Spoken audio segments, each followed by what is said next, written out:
అనగనగా ఛానల్‌కి అందరికీ స్వాగతం. పిల్లలు, ఇప్పుడు మనం చందమామ కథల నుంచి 'ఇంటి దొంగ' అనే ఒక కథను వినేద్దాం. వాణి, వర్మ భార్యాభర్తలు చాలా మంచివాళ్ళనమాట. ఒకరోజు రాత్రి పెద్ద వర్షం పడుతుంటుంది. వర్మ, వాణిలు భోజనానికి కూర్చోబోతుండగా ఎవరో దడదడామని తలుపులు తడతారు. తలుపులు తీసి చూస్తే వర్షంలో పూర్తిగా తడిసిపోయిన భార్యాభర్తలు కనిపిస్తారనమాట. పట్నానికని బయలుదేరి వర్షంలో చిక్కుకుపోయాము. ఈ రాత్రికి మీ ఇంట ఉండనిస్తారా అని చెప్పి వాళ్ళడుగుతారు. లోపలికి రండి అంటూ వాణి వాళ్ళని ఆహ్వానించి భోజనం పెట్టి అన్ని ఏర్పాట్లు చేస్తుంది. ఇంకా వాళ్ళు తిన్నాక అన్నం కొద్దిగా మిగులుతుంది. దాన్ని వాణి తన భర్తను తినమంటుందనమాట. మళ్ళీ వండడానికి పుల్లలు లేవు తడిసిపోయాయి. ఇద్దరం చెరసగం తిందామని చెప్పి ఇంక వర్మ చెప్తాడు. ఇంకిద్దరు కబుర్లు చెప్పుకుంటూ మిగిలిన భోజనం చేస్తారనమాట. తెల్లవారి ఎవరో ఏడుస్తున్నట్లు వినిపించి వాళ్ళు ఉలిక్కిపడి లేస్తారు. వీధి తలుపు తీసేసుంటుంది. గుమ్మంలో రాత్రి వచ్చిన మనిషి కూర్చుని వెక్కి వెక్కి ఏడుస్తుంటుంది. ఇంక వాణివర్మలు నిర్ఘాంతపోయి ఆమె ఏడుపుకు కారణం ఏమిటని చెప్పి అడుగుతారనమాట. నా భర్త నన్ను విడిచిపెట్టి వెళ్ళిపోయాడు. మొండి మనిషి మళ్ళీ తిరిగి రాడు అని చెప్పి ఇంక ఏడుస్తూ చెప్తుందనమాట. ఆమె పేరు చంద్రమతి. వర్మ ఆమె భర్త కోసం ఆత్రంగా ఊరంతా వెతుకుతాడు. ఎక్కడా అతని జాడ కనిపించదనమాట. నాకు తెలుసు ఆయన రాడు. నాకింకెవరూ లేరు. ఏదైనా లోతైన బావి చూపిస్తే దూకేస్తాను అని చెప్పి చంద్రమతి మళ్ళీ ఏడుస్తుంది. ఇంకా ఆమె స్థితి చూసి భార్యాభర్తల మనసు కరిగిపోతుందనమాట. ఇంకా ఆమెని ఓదారుస్తారు. "నువ్వేమీ బాధపడకు. నీ భర్త మనసు మారి తిరిగి వచ్చేదాకా నువ్వు మా ఇంట్లోనే ఉండు" అని చెప్పంటారు వాళ్ళు. ఇంకా అది మొదలు చంద్రమతి వాళ్ళ ఇంట్లో మనిషిగానే ఉండిపోతుంది. ఆమె చాలా మెత్తని మనిషిలాగా కనిపిస్తుందనమాట. రాత్రి వంట ఆమె చేస్తుంది. ఇంకలా నెల రోజులు గడిచిపోతాయి. వర్మకు చిన్ననాటి స్నేహితుడు మురారి. 4 రోజులు ఉండిపోవడానికొస్తాడనమాట. అతడు 2, 3 నెలలకు ఒకసారి అలా వస్తుంటాడు. కిందటిసారి వచ్చినప్పుడు చంద్రమతి లేదు. అతడు ఆమె విషయమంతా వర్మ నుంచి తెలుసుకుంటాడు.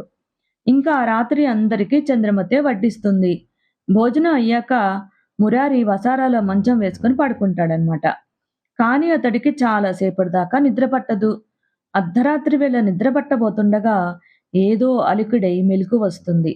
చంద్రమతి చేతిలో దీపం పట్టుకుని చిన్నగా వంటింటి తలుపు తీస్తుంటుంది. వంటింటి అవతల కిటికీని ఎవరో తట్టినట్టు వినిపిస్తుందన్నమాట. మురారికి చంద్రమతి ప్రవర్తన, కిటికీ చప్పుడు అనుమానం కలిగిస్తాయి. ఆమె వంటగదిలోకి వెళ్ళగానే అతను చప్పున లేచి చిన్న కిటికీలో నుంచి వంటగదిలోకి చూస్తాడు. చంద్రమతి ఒక గిన్నెలో అన్నము, కూర అన్నీ పెట్టుకొని కిటికీలో నుంచి లోపలికి వచ్చిన చేతులకు అందిస్తుంది. "ఇంకా ఎన్నాళ్ళు ఈ అర్ధరాత్రి భోజనాలు? ఎలాగో ఇనప్పెట్టెలో డబ్బు మొత్తం తీసుకొని త్వరగా వచ్చెయి" అని చెప్పంటాడు అవతలి మనిషి. చీకట్లో ఉన్న కారణం చేత ఆ మనిషి ఈ మురారికి కనిపించడనమాట. "ఉండు, ఇప్పుడిప్పుడే వీళ్ళకు నా మీద నమ్మకం కలుగుతోంది. ఇంక తొందరలోనే ఇనప్పెట్టె తాళాలు నాకు అందుబాటులోకొస్తాయి. కాస్త ఓపిక పట్టు" అని చెప్పంటుంది చంద్రమతి. అమ్మా! ఎంత నాటకం, ఎంత నాటకం! పైకి అమాయకంగా కనిపిస్తూ మా వాళ్ళ మంచితనాన్ని ఆసరా చేసుకొని భర్తతో కలిసి ఆడుతున్న నాటకం ఇదా? ఉండు నీ ఆట కట్టిస్తాను అంటూ మురారి తన మనసులో అనుకుంటాడు. ఇంకా అతను వెంటనే వాణివర్మలకు చెప్పి వాళ్ళ మనసు నొప్పించకుండా వాళ్ళ ఇంటికి పట్టిన దయ్యాన్ని వదలగొట్టాలని చెప్పి నిశ్చయించుకుంటాడు. మర్నాడు తెల్లవారుతూనే అతను చంద్రమతికి వినిపించేలా వర్మతోటి, "బాబోయ్! రాత్రి నేను కన్ను మూస్తే ఒట్టు. ఈ ఇంట్లో దెయ్యం చేరినట్టుంది. రాత్రంతా ఒకటే గజ్జల చప్పుడు. నేను తూర్పుగా వేసుకున్న మంచము పడమటి వైపుకు వీడ్చుకుపోయింది. కిటికీలో పెట్టిన మంచినీళ్ళ గిన్నె మంచం కిందుంది. నేను కాబట్టి బతికి బయటపడ్డాను. మరొకరైతే హరి అనేవాళ్ళు" అని చెప్పంటాడు. వాణివర్మ ఈ మాట విని హడలిపోయి, "అయితే భూతవైద్యుణ్ణి పిలుద్దామని చెప్పంటారు. మీరేమీ కంగారు పడకండి.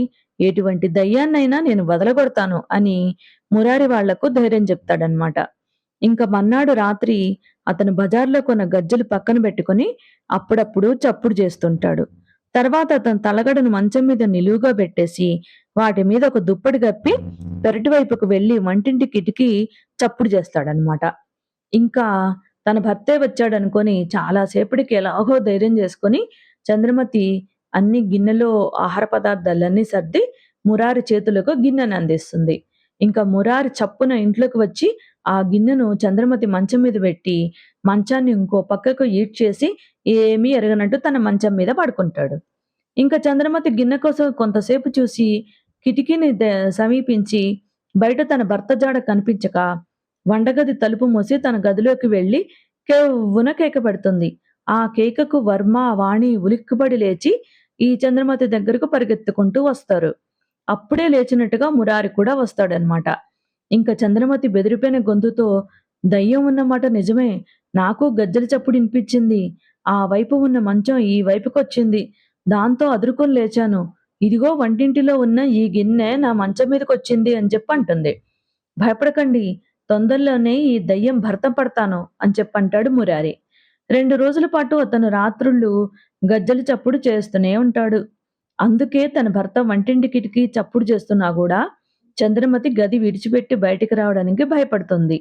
ఇంక మూడో రోజు రాత్రి ఇంక మురారి బయటనే పొంచి ఉండి చంద్రమతి భర్త పెరటి దోవన రాబోతుండగా తాను అదే దారిన వెళ్ళబోతున్న వాడిలాగా అతనికి ఎదురుపడతాడనమాట. "ఉండు! ఈ దయ్యాన్ని నేను వదలగొడతాను" అని చెప్పంటాడు. చంద్రమతి భర్త బయట నిలబడి "ఏం జరిగిందండి?" అని అనుమానంగా అడుగుతాడనమాట. "ఇంకా ఏం జరగాలి? ఈ ఇంట్లో మనిషి రూపంలో ఒక దయ్యం వచ్చి చేరింది కొత్తగా. దాన్ని వదలగొట్టడానికి రేపు మంత్రగాడిని పిలిపిస్తున్నాను. నలుగురు మంత్రగాళ్ళు చింతబరకలు తీసుకొని రేపు కొత్తగా ఇంట్లో చేరిన ఆ దయ్యాన్ని, ఆ మనిషి రూపంలో ఉన్న దయ్యాన్ని చితగ్గొడతారు" అని చెప్తాడనమాట. ఇంకా దాంతోటి ఇంకా ఈ చంద్రమతి భర్త హడలిపోతాడనమాట. ఇంక మర్నాడు ఇంక ఈ వీళ్ళ ఇంటికొచ్చేసి, "నేను బుద్ధిగడ్డి తిని నా భార్యని ఇక్కడ వదిలిపెట్టి వెళ్ళాను. ఆమెను నాతో పంపేయండి" అని చెప్తాడనమాట. ఇంక దయ్యం భయంతో హడలిపోతున్న చంద్రమతి తన భర్త వెంట సంతోషంగా వెళ్ళిపోతుంది. ఆమె వెళ్ళినందుకు ఇల్లు బోసిగా ఉందని చెప్పి వాణి, వర్మలు బాధపడుతుంటే, "సంతోషించండి దయ్యం వదిలిందని. ఇంకా బాధపడుతున్నారా?" అంటూ మురారి జరిగిన సంగతంతా వాళ్ళకు చెప్తాడనమాట. కథ కంచికి మనమింటికి. నచ్చితే లైక్ చేయండి, షేర్ చేయండి, సబ్స్క్రైబ్ చేయండి.